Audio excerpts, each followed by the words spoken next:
Hey, Raymond, welcome to the show. Hi, Brad. Thank you for having me. So, why don't we get started by you giving everybody a bit about your background? You're a CPA and a CFP, spent some times at Wells, and you founded Bridges Capital back in 2018.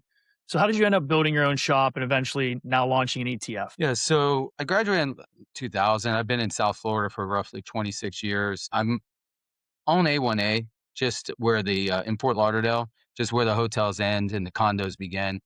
The reason I say that really is because of demographics, right? So a lot of people move down to South Florida from Northeast, the Midwest. They have their nest egg and they're looking to retire.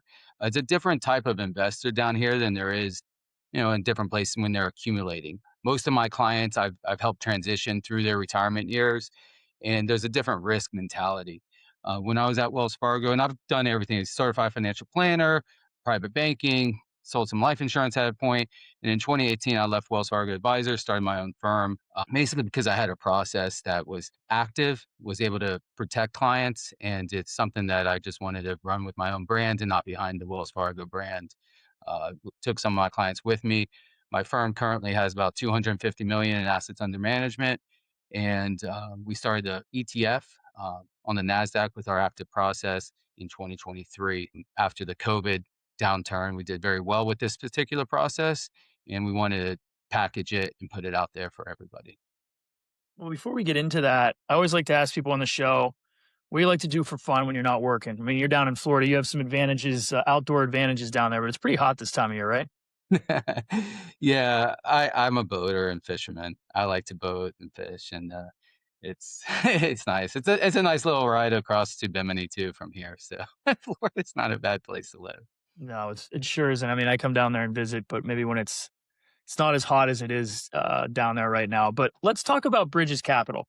At a high level, can you talk about what the firm does and the investment philosophy that drives it? Yeah, so we have a couple different models. Like most investment advisory firms, there's different models. There's growth models, there's aggressive models, there's bond models, but primarily what we're focusing on with this risk averse, because we built the business, like I said, with retirees. When markets, as an investment advisor, when you're dealing with retirees that are taking constant distributions, whether it's monthly or quarterly or periodically, they need money. They don't want to see the 30 or 40% pullbacks in the marketplace that occur on a regular basis, even 20% pullbacks. You get a lot of phone calls, and those are the hardest conversations to have with people. And a lot of advisors out there would say, my job is just to keep clients invested, right? That's what they say. Some people say, I don't even need economics. I just need psychology, right? Because it's just about relationships and keeping them invested. But when you have a retiree, it's a different mindset than when you're 40 and you're investing through the volatility, right? You're doing dollar cost averaging. COVID was a phenomenal year for people that are putting money into the marketplace, right? If you're putting money in, even 2022, when we're down 20%, and you're putting money in, the volatility pays you.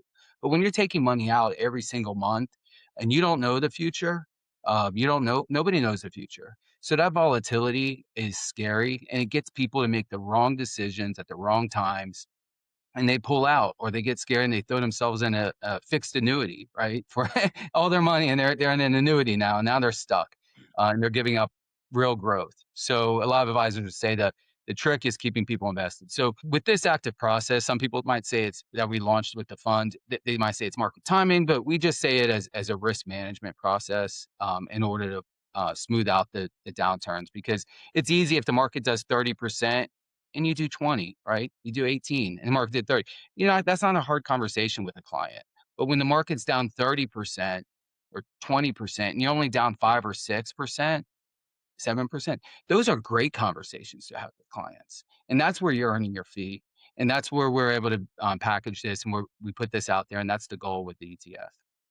Yeah, so let's get into the ETF. The ticker's BDGS, the Bridges Capital Tactical ETF. You guys launched this in May of 2023. It's actively managed. At a high level, what is this fund and what's it doing? Okay. So what we'd like to do is we like to follow the indexes, right? We buy the market cap weighted companies that are moving the index. Everything's market cap weighted. There's 10 companies overall in both the S&P and the Nasdaq 100 and S&P 500 that really drive the index. So what we look to do, and you can get a beta close to 1 by buying these companies, right? They're moving the index, and we can track it. So from a high level, there's 2 processes that go into the Bridges Capital Tactical ETF. There's a macro thesis that changes very, very rarely. Okay. And then there's a technical breadth analysis that changes often. There's about 4 round turn trades per year, but we use it through tranches. So let me just break that down for you.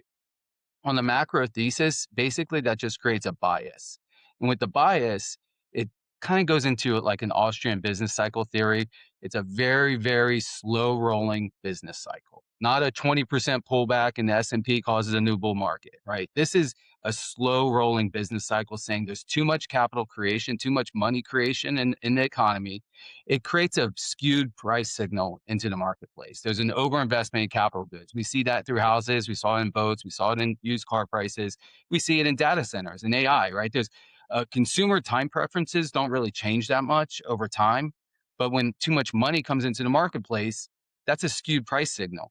When that extra froth works its way throughout the system, the consumers aren't there really to support those elevated prices, and things come back down. That's the Austrian business cycle theory. So with that macro thesis, we're still in the late stages of the COVID, $4 trillion creation of new money that's worked its way through the system. And we're still say we're in that late stages, yield curve inversion, money supply, the reverse repo. Money takes a lot of different indicators out there. So it's not just one thing that you can look at money supply like M2. There's a lot of different things out there, but we still believe until we get a pricing signal that we're in the late stages of that bull market that's still going on. The second side is the actual trades, the technical indicators.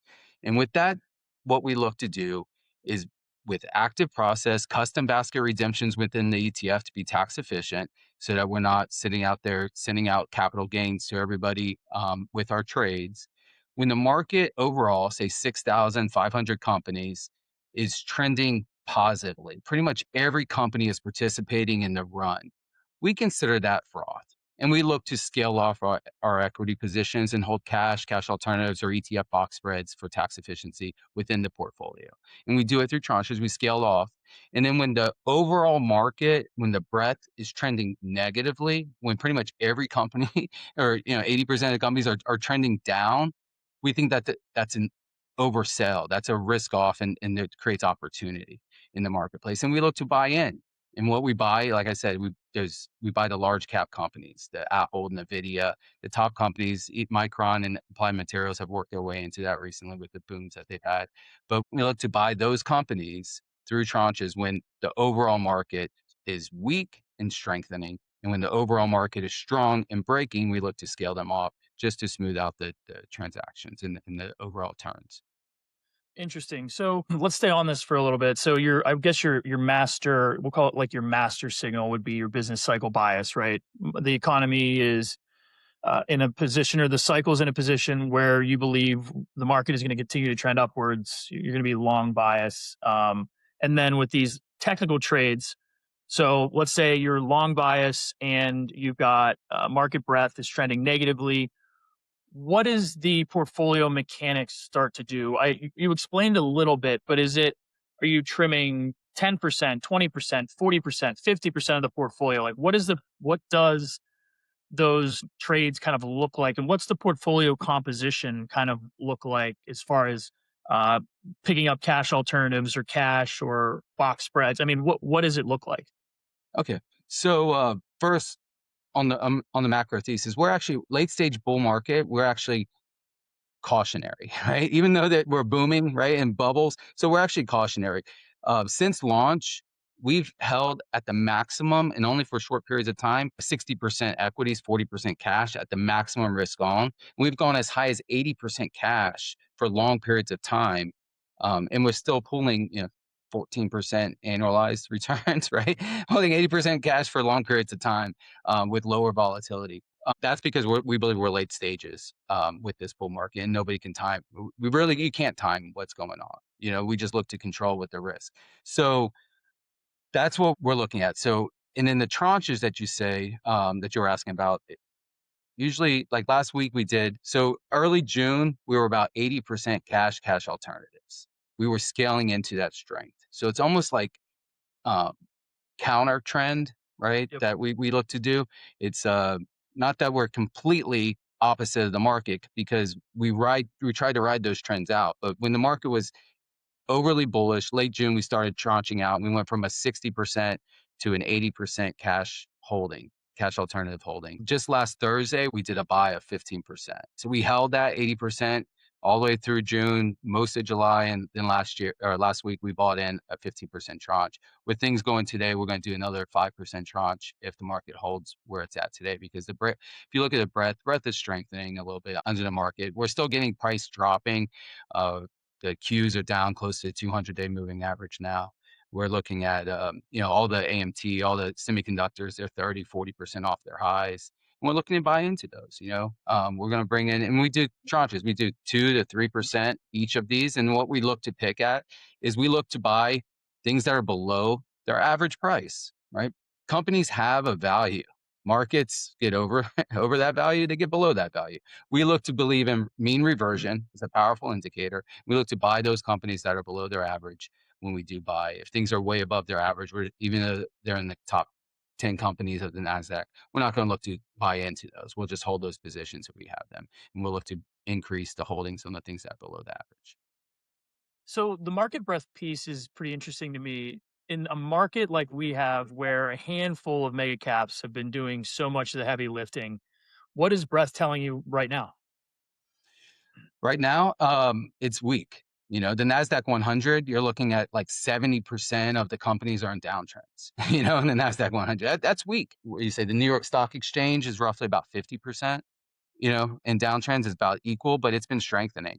And so what we look to do is when that's weak, we buy in, but we don't wait. We're not trying to catch a falling knife necessarily. The price action might look like a falling knife. We look at price action. I mean, we prices matter in everything we do, right? We buy a house, we buy a car, we go to a grocery store. Prices is a signal. When we buy stocks, price should be a signal. People that just offhandedly discount any type of technical analysis are silly.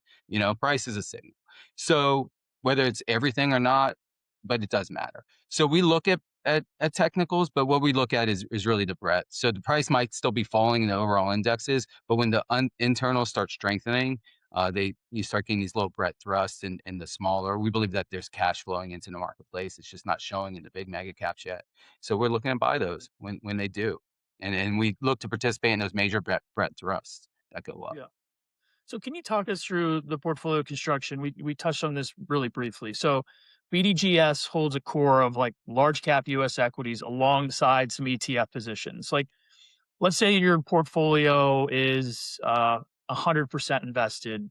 What would the kind of the composition look like? What would be the split between US equities and maybe ETF positions, or is it all equities at that point? It's all going to be U.S. equity, large cap, or we'll get into the smaller caps through ETFs. We're not going to go out there and buy small individual companies. Like we'll buy IWM, we'll buy Momentum, SPMO, we'll buy KRE if we want some regional bank, right, exposure in there. But we're not going to go out there and buy individual banks that are small, or individual companies that are small, because it's just large cap long. We haven't been 100% invested. We're pretty much the maximum we'll go is 90%. We're always going to hold about 10% allocation in cash alternatives. But since launch, the most we've been is 60% equities, 40% cash, and that was only a couple times at the tariff low, right, when the market was down a little bit over 20%. We did a few 20% tranches and got down into the we did 15% tranche. We do a 5% tranche to pull it to 20, and we're going to do a 10 and then another 10 to bring us down to 40. So we look to get exposure quick, and we scale in that exposure slowly as price continues to go, and we wait for these breadth thrusts to occur underlying before we make another trade to buy back in. So if we get a little breadth thrust, but price continues to drop, we're just going to hold off, right? And we wait until the breadth starts to strengthen again, and we'll do another tranche. And then we do another tranche, and we wait. And even if the price action does go all the way up, what we'll look to do is when the breadth runs and everything starts participating, price tends to follow. We haven't really had an opportunity where price doesn't follow. But within a bear market, right? Say we get an extended bear market like COVID, but COVID was even short lived as well. When Powell stepped up to the podium and created all these new acronyms, these special purpose vehicles that he did in order to, support the market and create bids out there, we had a phenomenal year, even with this process, because we switched from bearish, to a risk on. And then everything goes macro opposite. We'll hold 80% equities versus 80% cash on the maximum, at the high end. Go as high as 90, but we'll hold 80%. So we're trailing. So it's similar to like a racing mentality. At this late stages that we believe, we're just trying to draft the index. We're looking at getting those 14% returns. The market might do 20. We're fine with that. We're waiting for the turn. And over a full business cycle, we believe we'll significantly outperform all the indexes, the S&P, the NASDAQ, with much less volatility and give a smoother ride. And that's the goal. So I just have kind of like one last question about these, the money that you're putting to work or taking off the table. Is that systematic in nature, or is it is it based off of data, or is it more based off of, your active manager? Is it more based off of some other type of process that you might have? It's a very rules-based process. So when we get the companies, we scale them off, like Micron and Applied Materials have recently worked their way in to the top 10 because of their growth that they've experienced. So there's a list of companies, and then whether we're buying in or selling off depends on where their price is compared to where their average price is. Like we won't even participate in AMD for a period or Intel for a period because it just continues to run, right? And we scaled off, and then we weren't even participating in it for a little bit. But now that it's below its average and we're in a buying phase, we're gonna look to accumulate these semiconductors currently right now where they are. So it's a very systematic process, rules based, and then the tranche is the way we do it. And then with the breadth analysis, it has to break a certain threshold between the S&P. We break it down to like 4 main categories: total New York Stock Exchange breadth, NASDAQ composite breadth, then the top 100 of the S&P 500 and the top 100 of the NASDAQ 100. And then we rate those according to how they're trending. So, doing, my research before, you guys talk and focus a lot on the Sorrentino ratio rather than a lot of fund managers who might focus on Sharpe. So, can you talk about the distinction between those two and why it matters for the investors in your fund? Yeah, so there's lots of ratios out there, right? CPA, I mean, there's a ton of financial ratios, and a lot of them matter. But and people might get clogged down. Sortino ratio, Sharpe ratio. Basically, both of them just take your absolute return and divide it by a volatility metric. The standard deviation total is the Sharpe ratio. So your positive growth over your average negatively affects your Sharpe ratio, right? So if you have this skewed growth, that's abnormal, you get a smaller Sharpe ratio. But if your abnormal growth is your positive trend is higher than your negative, you'll get a strong Sortino ratio, because Sortino ratio doesn't penalize you for going above your average price by a standard deviation, where the Sharpe ratio penalizes you on both the upward and down. So, portfolio turnover in any tactical strategy runs pretty high. So, how does the ETF wrapper help deliver that active approach in a way that is more tax efficient than a traditional separately managed account? Yeah, yeah. So that's a great question, because historically, portfolio turnover is like a risk metric, right? So if you're actively trading it, that's added risk, it's added taxes, it's a negative. I mean, we hold a lot of cash, T-bills, so we're going to get a large annual portfolio turnover anyways, and that's not risky, right? So, um, if we have a 200% or 300% portfolio turnover, people are like, whoa, that's high. But we are holding a heavy amount of cash, and we scale in and out of tranches. So it's actually less. That's why I lean on like a Sortino ratio as a better risk metric than portfolio turnover. And then when it comes to taxes, the ETF wrapper, I mean, I know you're probably aware of it, but your audience might not be fully aware. But compared to a standard mutual fund, an ETF is very tax efficient. You can do custom basket redemptions where you can basically just get rid of your capital gains without distributing out that taxable gain to your long-term holders of the ETF. So it's almost like a deferred capital gain. You don't completely get rid of it because the long-term holders, but you don't have to worry about taxes when you're managing a portfolio and you're trying to manage for risk, right? So if you're just an RIA out there and you have these concentrated positions in NVIDIA or AMD or any of this stuff, you can do 351 exchanges into an ETF, right? And get some benefit, because then once you do that exchange, they'll custom basket that out for you. But as a manager, the ETF wrapper is phenomenal, because from a risk management standpoint, you don't have to factor in taxes. You can do custom basket redemptions, get rid of those long-term capital gains, the short-term capital gains, and the long-term holders of the ETF don't have to worry about. They don't get a 1099. So I'm curious, you and I we have similar investment philosophies where we believe, tactical and risk management like matters, and which could put our funds somewhere differently on a risk spectrum than a traditional ETF. So if you are an advisor, but as an advisor, or as somebody who's looking to invest in your fund, how would you describe where BDGS would sit, between that conservative to aggressive risk tolerance? Yeah, thanks for that question, because that's actually very important for advisors or people looking to invest in it. I'm not the biggest bond guy, like I just don't like bonds that much. I mean, some clients have bonds and they like bonds, and so we do them. But I'd get rid of your long-term bond holdings and buy bridges. You know what I mean? And then depending on your risk metric, look to scale in, whether you're going to get more aggressive or less aggressive, and whether you're in 60/40. But I bias, because look, we're holding, even though we're in equity, large cap equity, right now we're holding 60% T-bills, cash, and we go up to 80. But I look, because of our volatility metric, I look to get rid of your bonds, because long-term bonds, they can be as volatile as equities, and you're stuck with an illiquid product, that you have to get a bid and ask for.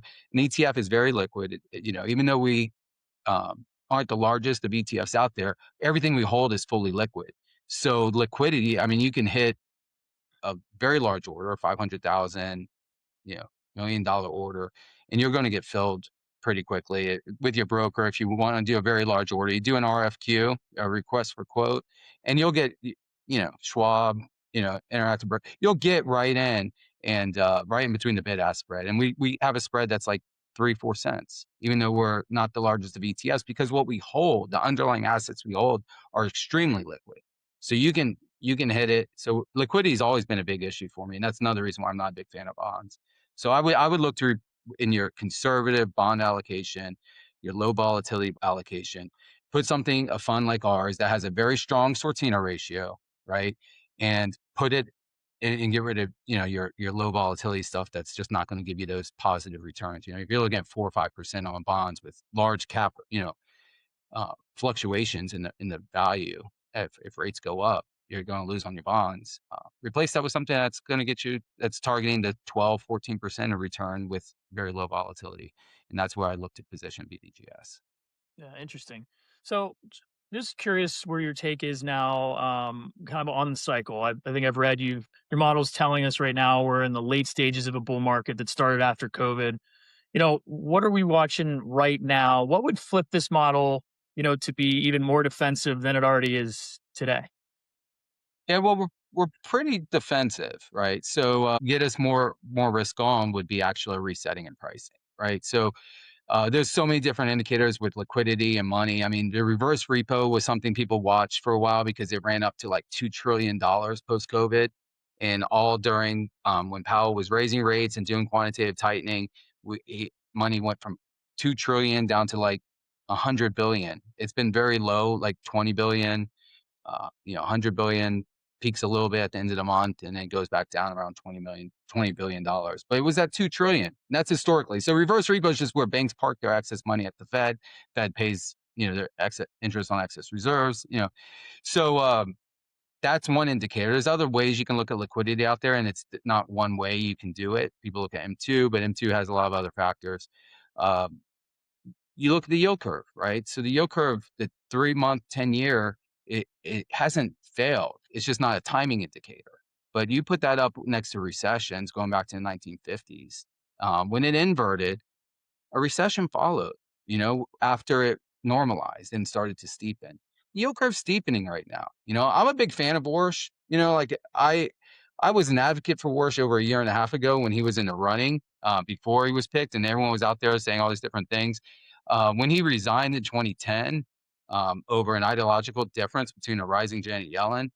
Like if you read the minutes of that meeting, he has a valid theory of inflation that I buy into as well. My undergraduate was in economics, my master's in accounting, but my passion is kind of a monetarist, libertarian type leaning economics. And I'm a big fan of Warsh. I think, he quoted Milton Friedman in his opening remarks for his Senate confirmation hearing. He quoted him again just recently in the hearing he had a week and a half ago. So, I'm a big fan of him. I think he's going to do the right thing. He can't come in there and just dictate a change, right? He's the first monetarist in 16 years to be leading the Fed. Everyone else has been Keynesians. So, he can't just come in there. But these task forces, if you look at who he appointed, he's been fair. He's been fair about the people that he put on. He didn't just stack it with monetarists. He put an equal Keynesian monetarist leaning mentality. And just for your audience to kind of break that down, like monitors believe that the money supply matters, that the Fed balance sheet matters. That's not just interest rates. Keynesians focus mostly on like a demand side interest rate setup.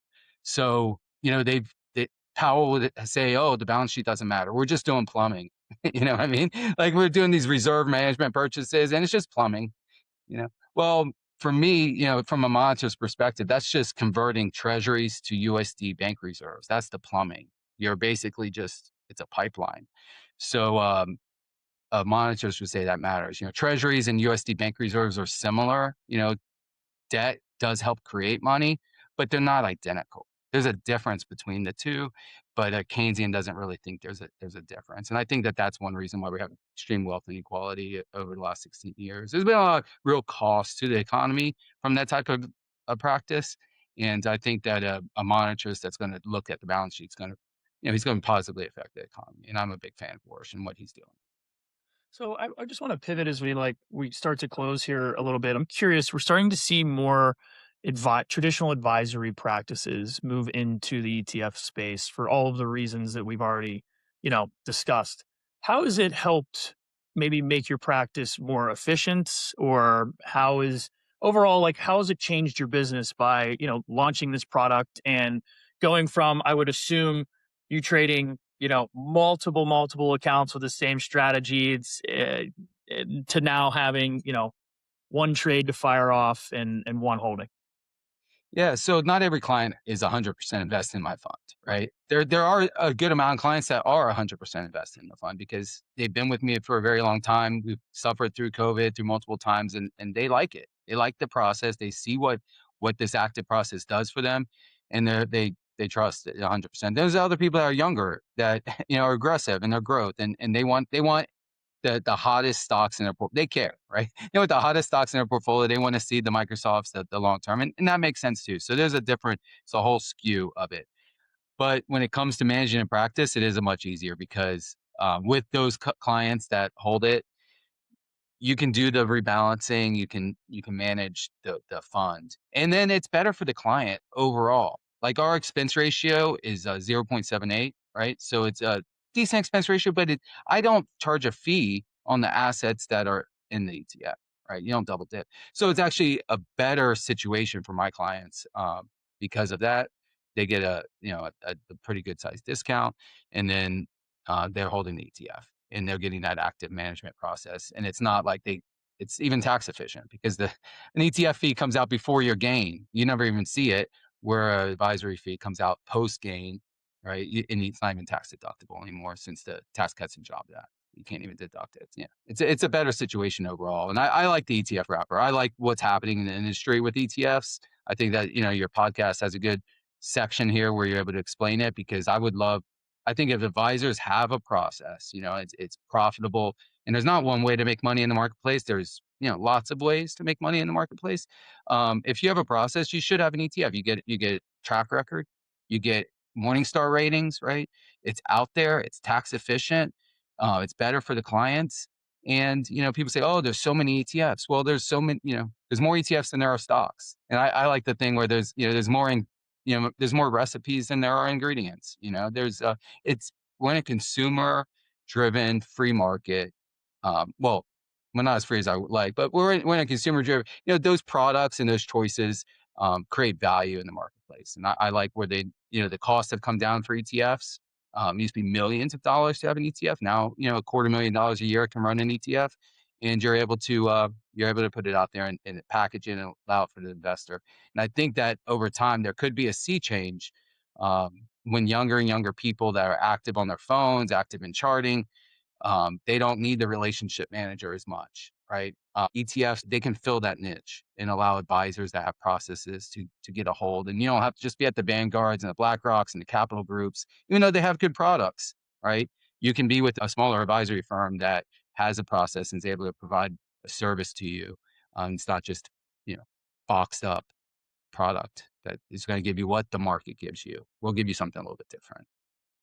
Well, Raymond, I really appreciate you spending some time with me today. Before I let you go, where can people learn more about Bridges Capital and your ETF, BDGS?